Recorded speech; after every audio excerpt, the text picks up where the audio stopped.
Hey guys, what's going on? It's the DreamItAlive show. I'm your host, Ash Kumra, co-founder of DreamItAlive.com. We are a global online community social network guiding you to create your dream life with visualization tools, dream boards, and helpful personal development content. Best of all, to join our site, it is free. So why not take that challenge, become the best version of yourself. Check out DreamItAlive.com. So along those lines of dreaming it alive, the thing that I feel that can help you reach that highest state is by mastering what I call your highest performance, how to have the highest optimal version of yourself, how to be at that peak. And I'm not talking about just, caffeinated focus, getting things done. Oh, I'm talking about what does it take to get yourself to feel inside and out to be the highest version of you. And today's guest is someone who I feel really understands what it means to be the highest version of yourself. Jairek Robbins is a #1 best-selling author. He's a ridiculously decorated performance coach, and he is a lifestyle entrepreneur. And he has really applied what I call this peak performance, optimal living kind of mindset.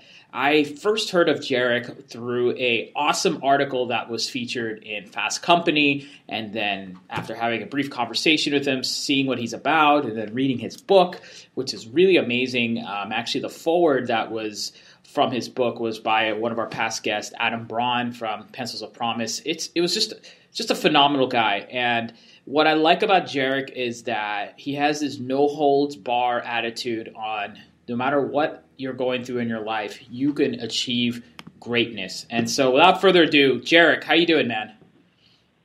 I'm doing great, man. How are you?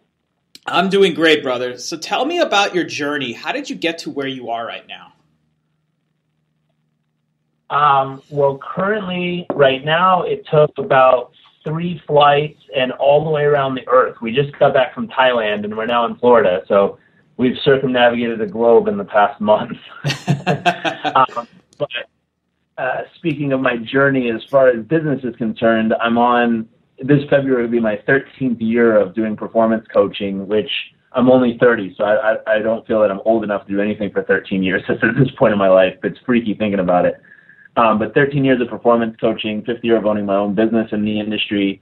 And where it all started for me really simply was I rewind history. I grew up in the personal development industry. Literally, my first seminar was in my mom's belly. She was teaching people how to break bricks by, using bricks as a metaphor to break through their fears, but breaking bricks with their bare hands, literally when I was in her stomach. First firewalk was in my dad's arms at 3 months old. I was firewalking by myself at 5 years old. And I've grown up around personal development seminars and coaches and books and tapes and all this cool stuff. And just to give people a synopsis of, the question is always, were you always into this stuff? And no, I wasn't. I remember when I was in junior high, my only thing that I was ever concerned about in life was basketball. And my idol at the time was Biggie Smalls and Puff Daddy, because there was a really cool music video out at the time called Hypnotize. So I used to watch it every day before I went to school. So obviously I didn't want to be a coach or speaker. I was aiming for the NBA as my path. Somewhere around college, I remember sitting down with Dad and him, just asking, what do you want to do with your life? Where do you want to go? And it was about that time in life we have to pick a major and a focus. And my first thought was law degree. And he said, why? And I'm like, because it'd make a cool plaque for the wall. And he's like, well, shit, Betty, I'm not supporting you for a plaque. So get a better idea than that. Lots of time thinking and figuring out what I was passionate about, what I loved, what I was all about. And people was the consistency. No matter where I looked, no matter what I was interested in, it always had to do with people. And when I combed through all the different degrees and all the different options, psychology seemed like the most correct option to fit who I was and what I wanted to do and how I could really assist people. And from there, I literally, when I was a freshman, I started working at the nonprofit that my dad has. And I worked there for a few years just kind of doing busy work. And I remember staring across the courtyard in the office, looking at the profit side of the business that had coaching and seminars and tapes and all this other stuff, and being like, hey, I wonder what it's like to work on that side of the office. And I wandered over one day and talked to the head of the coaching department. I was like, hey, can I be a coach? And I think she was humoring me. She's like, sure, kid, if you believe enough. And she sat down. I'm like, no, seriously. So she sat down and she goes, okay, well, if you want, you have to apply and you have to really be able to hit the standards and do everything everyone else does. Otherwise, we can't let you in just because, you are who you are. And it was really interesting. And so I sat down and she quizzed me on everything they quiz every other applicant for coaching on. And I aced all of it. And she was like, wow, you really know your stuff. And we went from there, and they put me through about 250 hours of coaching training.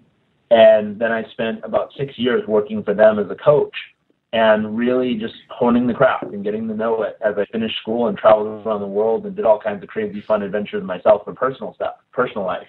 And combine all that together puts me at about 5 years ago, where I had just spent 2 years on the road, door-to-door sales, doing 4 to 7 office trainings a day, peak performance mindset trainings, all the way to finally figuring out, hey, I want to step out on my own. I want to see if I can make it. I started a business online. I moved back to San Diego, living in the front den of a house, and my rent was about, a few $100s a month. I had 3 roommates at the time, and they used to tease me because I lived in the front den that didn't even have a door. It had 2 curtains. So they'd stick their head in the curtain and be like, what are you doing in here? And I was like, building a business, leave me alone. And they're like, sure you are. And they'd always tease me every day, like, get a job. And so I just, got absolutely obsessed with building a business and growing it. And literally every single day I figured out the rituals mentally, emotionally, physically, spiritually it took to get my mindset right, to get my body, mind, and emotions healthy and strong and focused, to get my business systems working. And within the first 8 months, I got up to $100,000 in revenue off a horrible website and just a desire to help people. And at that point, I started getting noticed, and all of a sudden steam kind of picked up momentum there for the business side of it, and we started moving.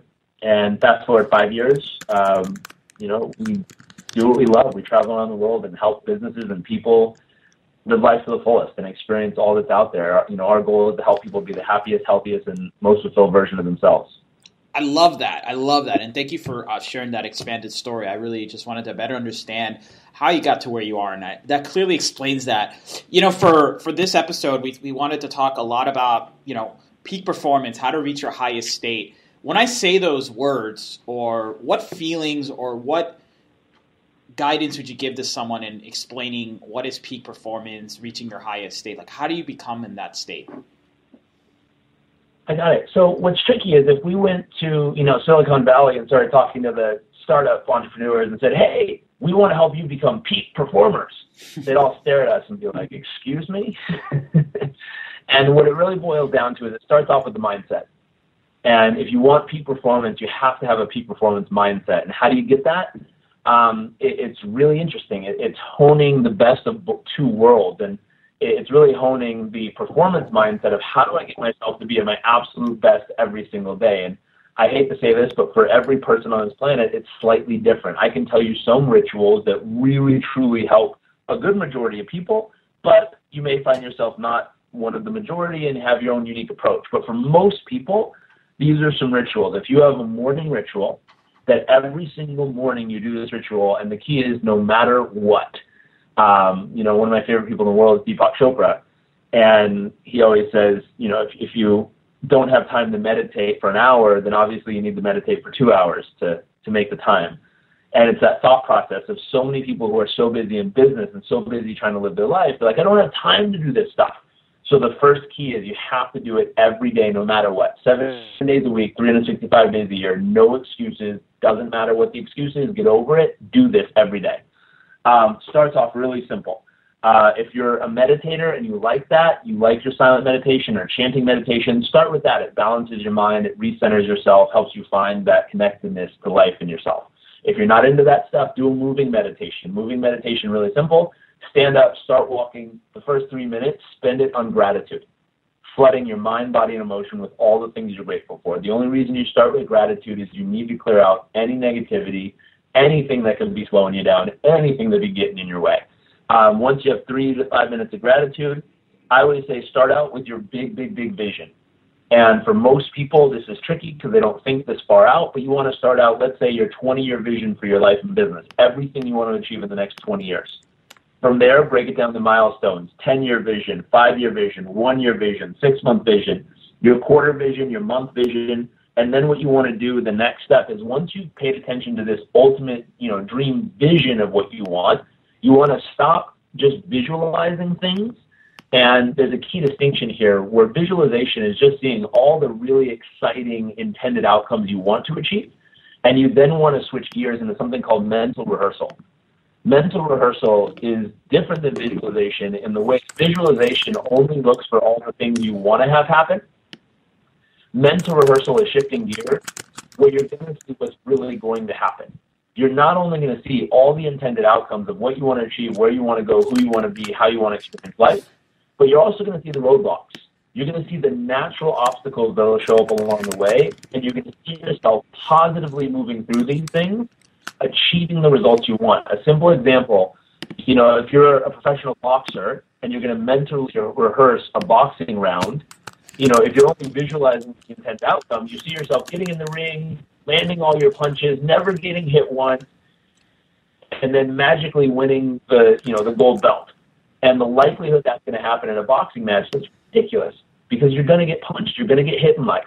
So the key with mental rehearsal is you have to see the things happening the way you want them to, also see natural roadblocks show up along the way, but see yourself smoothly progressing through them, overcoming them, and moving successfully to the other side.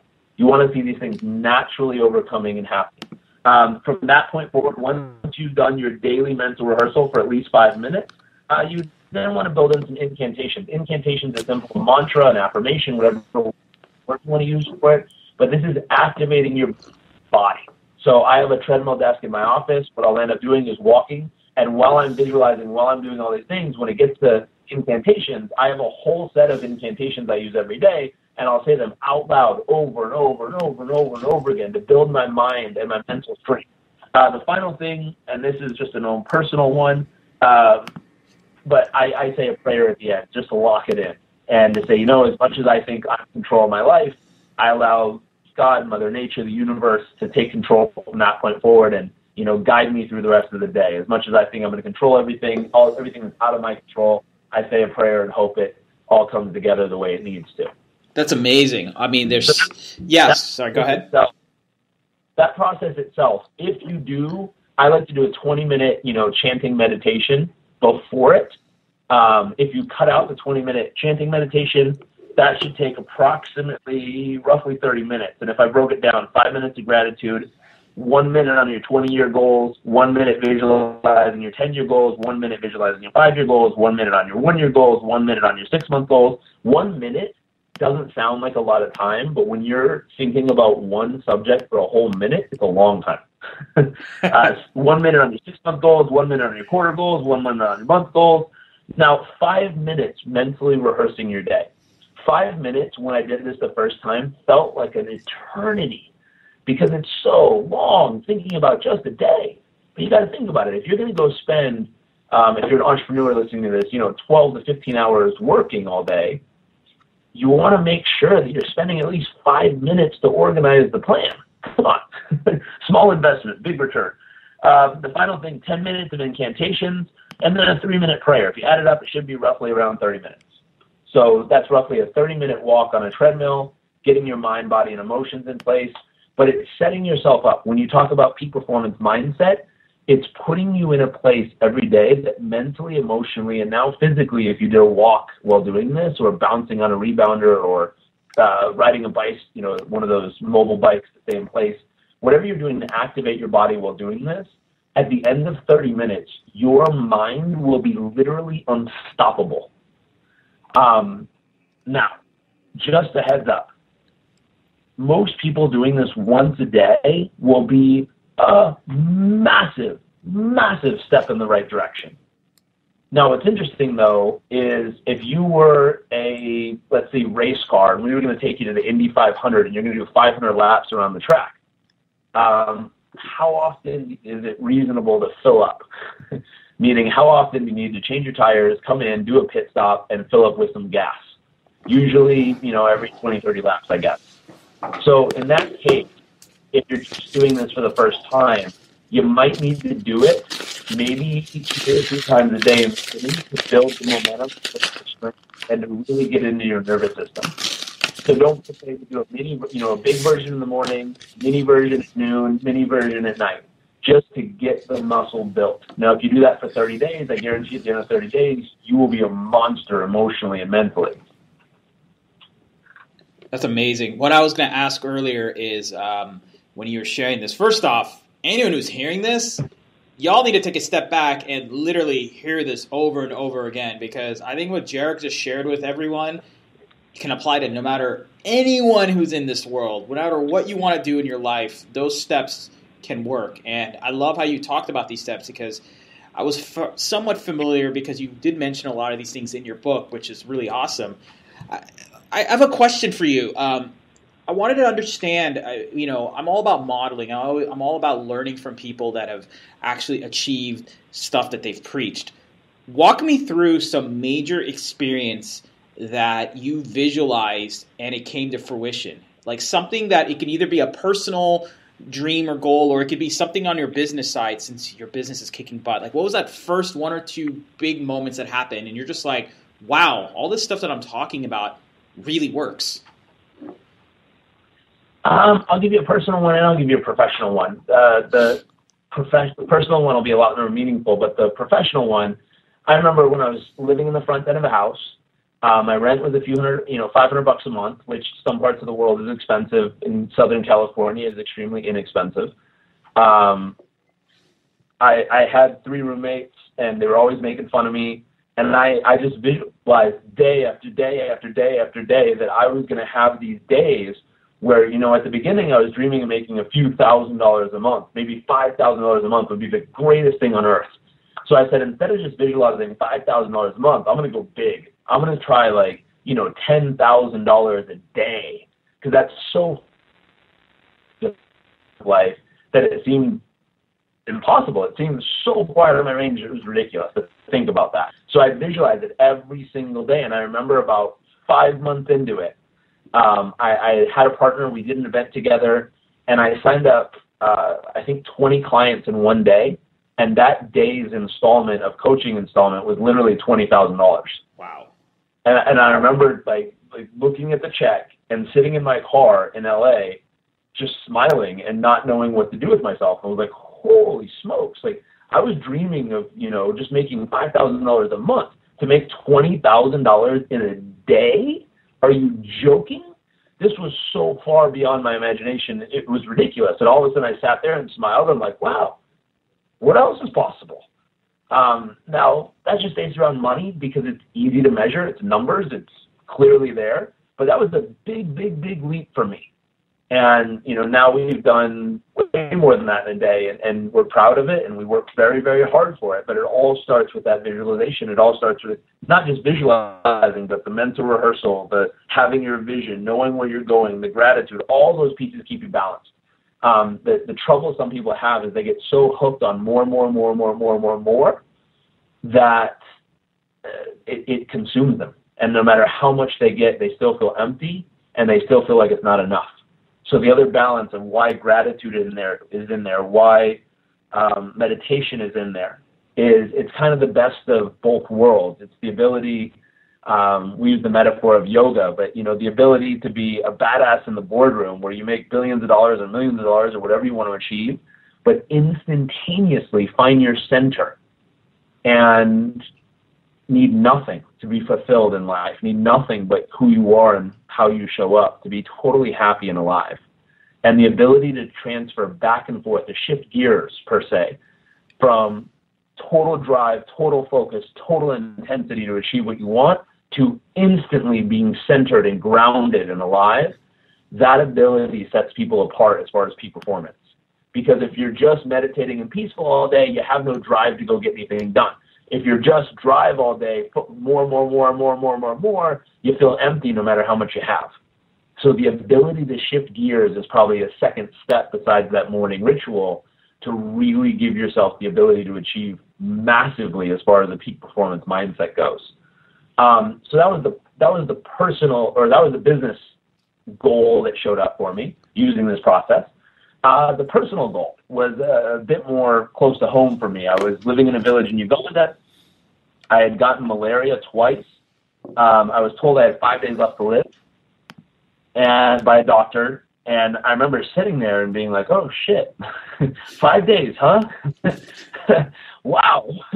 Didn't expect that. I think I was 22 years old at the time. I was like, wow, I can't even get home. I'm by myself on the other side of Earth, sitting in a hospital in a remote village in the middle of nowhere. I know nobody except for, the people I was there volunteering with. And I'm sitting there scratching my head. And, I was scared. I was fearful. It felt like I was going to lose my life. It felt like everything I ever wanted in life was gone. And I sat down, went right back to this technique of mental rehearsal. It wasn't visualization. It wasn't just thinking like, oh, I'm going to be fine. It was mentally rehearsing. Hey, this is going to hurt really bad. This is not going to be fun. This is going to be one of the craziest challenges I've ever had to live through in my life. But I'm going to see myself going through it, facing it, and successfully making it through to the other side. Then, talking about vision, I set up a 20-year vision, a 10-year vision, a 5-year vision, everything I want to achieve, all the things I'm going to have happen. And I created such meaning associated to those things and so much purpose around it that it literally inspired me every day to bust my butt as best I could, to stay focused, to get healthy, to keep food down as much as I could, to keep drinking water when it hurt and it was horrible, and use that process to drive myself mentally and emotionally back to a really strong place as I was going through the process of getting that malaria out of my body. Oh my God, man, that was a great vision that you accomplished, and wow, that was deep. Thank you for sharing that. I have one more question on kind of your rituals and your mindset before we kind of dive into what's next for you and some of the great stuff you're doing. Why do you feel right now meditation and visualization and these forms are really popular right now? I feel personally that it's so popular. A lot of people are doing it. What shift do you feel is happening in our society on a either macro or spiritual level? Because I feel like a lot of people want to be awakened. They really want to go to that high state. What do you think it is? I think there's a lot of things. I think here in the U.S. and a lot of the first world countries around the world, the 80s version of success isn't what it used to be. So many people thought, if I could get the Ferrari or Lamborghini or the Porsche or whatever I wanted, if I get the jet, if I could get the office with my name on it, if I could get the building with my name on it, if I could become the next whatever, that would do it. And I think there's a generation that watched our parents work so hard for that they weren't there for a lot of the times of us growing up. They weren't there for those meaningful moments. They weren't there, or they were there and they were completely and radically stressed out all the time over success.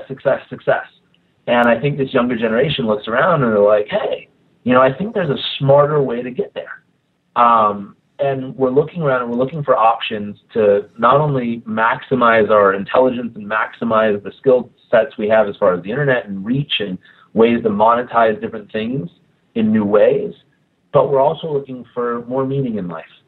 We're looking for something that matters more than just making another buck.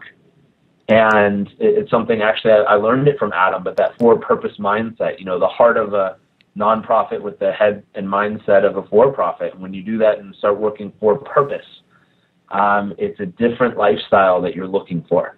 It's not necessarily, working 15, 18 hours a day just to make more money, but it's working that much for a reason bigger than us. And I think it's popular only because we've seen so many people do so many things just for money, and it hasn't added up in their life for everything they were thinking it was going to. So people start looking around for, hey, if that's not the secret, what is? And this is something that for many people, when you do find the ability to shift gears, to find that space to meditate, to find that space to then shift gears and really excel and not get stuck in one place or the other, it gives you such a balance in life and such an ability to kick ass in the boardroom, like I said, but then totally be balanced and centered at the same time. And when you have that ability, you have such mindfulness and such peace in your life, yet the ability to have such an awesome life at the same time because you really work for what you want. Okay, no, that's awesome. That's awesome. I Actually, I spoke too early. I did have one more question on rituals and mindset. What do you do every day? Like, what is it that if you on a normal day, and when I mean normal, like a day where you kind of have the control of your schedule, you're not in like another country, you're not, go, go, go. Like you said, you're in Florida, so you're at home with your family. What is your daily habits and rituals? And go as deep as even your diet and things you read or write. I'm just curious. Sure. So that morning ritual is what we start off with every day. Okay. I'm lucky enough that my wife is into this awesome stuff as much as I am. I literally, when we first met, I thought she was like a seminar junkie and went to all this stuff, but literally she never attended a seminar in her life. She just thought this way and does it this way, which I was stoked. I'm like, holy shit. Like, I literally thought she's been just sneaking to seminars her whole life to know everything she knows.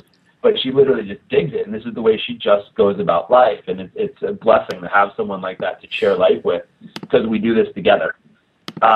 So our meditation, the treadmill walk, the gratitude, the goals, the visualization, the mental rehearsal, the incantations, the prayer, all that stuff stacks up. We'll then go spend, for the last 6 months, we've been doing really heavy weightlifting, just kind of performance-based bodybuilding type lifting plans. So we'll spend about an hour to hour and a half at the gym. We'll come back. Generally, I'll have, at that point, it'll be somewhere around 7, 8, maybe 9 o'clock. We'll have breakfast. I've been on a really, really strict diet. So they have me eating 8 times a day. White rice for breakfast. A couple hours later, white rice, salmon, and broccoli. A couple hours later, protein shake, right, supplements in it. A couple hours later, what do they have? A potato with, I'm on weight gaining too, so a potato with some white fish. A couple hours later, a scoop of peanut butter. A couple hours later, another protein shake. A couple hours later, I think dinner is just two different salmon patties. A couple hours later, a piece of white fish. A couple hours later, a protein shake before bed. Wow. That's a lot. It's a lot of food. It's a lot of food. Luckily, my wife loves cooking and creating these options for me. Otherwise, I would spend most of my day cooking and eating. But literally, with that workout plan, I gained 15 pounds of muscle in 3 months. We've kept it on now for the past, I think, 3.5, 4 months. And then now we're back in a gain mode again. So we're going to start picking up some more muscle. My goal is to go from 200 pounds with 8% body fat up to 226 pounds with 8% body fat still. Wow. Well, based on your mindset and the rituals you're doing, I think you're going to achieve it. Yeah. So that's the personal, like, health/personal stuff. In between there, we run our company. So we have a retreat company that does 1 or 2 retreats a year. We just got back from Thailand. We mix personal development with philanthropy with crazy, wild, fun adventures. So our first one, we did 25 days, 10 countries, built a school in Guatemala, partnered with the mayor of Ecuador in Manta, and delivered a Christmas party to 200 families that wouldn't afford Christmas on their own. So we brought Santa and presents for everybody. We snowboarded to the side of an active volcano in Nicaragua for fun. Takes about an hour and a half to hike up, 45 seconds to get back down. Zipline in Costa Rica. What else do we do? Built houses in Guatemala for families there. And then all along the way, the purpose is helping people discover the world with discovering themselves. So, stuff like that. And then day to day, so that's kind of our adventures. A couple times a year, we have traveling. And every time halfway through the trip, I'm like, oh, did we get paid to do this? Awesome. And then day-to-day life, we have a coaching business as well. So we do performance coaching for anywhere between startups all the way to mid-level managers at global banks. And it's really focused on helping them, again, the happiest, healthiest, most fulfilled version of themselves and really perform in the office and also in their own life as well. Okay. That's amazing. Sounds like you got a lot going on, my friend. So my last 2 questions is, what is on your, just world dream board? When I mean that is the dream board that you have in your mind or you might have done out in person, written out or used like a site like ours. What are some of the dreams and goals you want to accomplish for 2015 and beyond? We're just getting ready to actually have a dream board party at our house I think either this Sunday or Monday. We're having a bunch of people over, and we're literally going through the entire process where we're cutting them out. We're taking our vision for 2015 and we're going to paste it all over there and build it all out. Just to list a few things that are on our dream board is everything I talked about: the 20-year goals, the 10-year goals, the 5-year goals, the 1-year goal, the 6-month goal, the quarter goal, the month goal. Well, not the month and quarter, but 6 months, year, 5 years, 10 years, 20 years, all go on our dream board. Our mission statement of who we are and what we're about, our incantations go up there. What else is on there? Our moving towards values, the things we want more of in our life, as well as our rules, meaning two people might value, let's say, success. But one person's version of success is any day I wake up and I'm above ground, I am successful. You go to the person sitting next to him and, the next person's version of success is 7% body fat, happy wife all the time, $10 million a year in income, not including bonuses, and like a list of 50 other things that have to be met. So one thing that's really important is make your rules incredibly easy to get what you want, and then make it difficult to avoid what you don't want, which is not only we have our moving towards values, but we have our moving away from values, the thing we want less of in our life: stress, frustration, anything like that.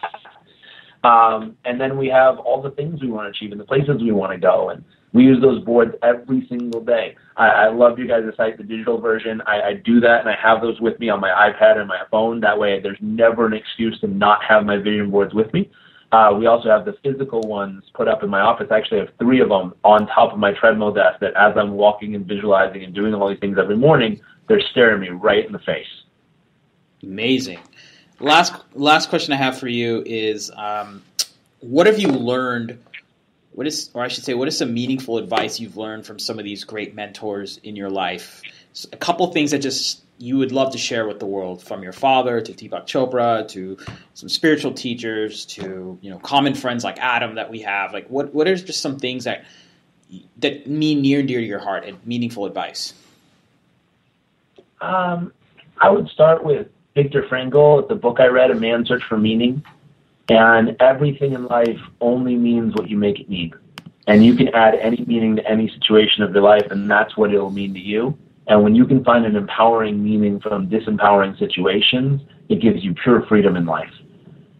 Really simple. I'm trying to think of what else really stands out. Obviously, living for purpose, finding things to have the right heart space with, but have the right mindset to really not only come at it from wanting to make a difference, but really doing it in a way that actually works. I hate to say it, but I've worked with so many nonprofits over the years where they have the biggest hearts in the world, but they do not have the ability to, make their dreams and plans happen. And it's horrible to be in that situation. So having the right people who can not only have the right heart space, but really, truly, truly turn that vision into reality and knows what it takes and can deliver. Obviously, having a peak performance mindset every single day of your life, no excuses whatsoever, building that mindset, becoming unstoppable mentally, emotionally, physically, and spiritually, so that you can take whatever life throws your way and make it into something that's going to work for you and find a way to use it to propel you forward instead of letting anything slow you down. Just to name a few, I guess those would be them. That's awesome. Well, Jairek, thank you so much for being on the show. And really, really, I sincerely mean this. Thank you for making the world be a better place. I read your book. I read that Fast Company article. I saw your TED Talk. You are doing some great things. And I love the fact that you're only 30, because that means you're going to be doing this for a long time. And as you get older and wiser and gain more experiences, you're going to be even a bigger role model than what you already are. So thank you for doing what you do. Thanks, man. We work really hard every single day just to spread the message of the world and hopefully help inspire and lead people to live in the life they really want. For sure, man. Well, have a good day.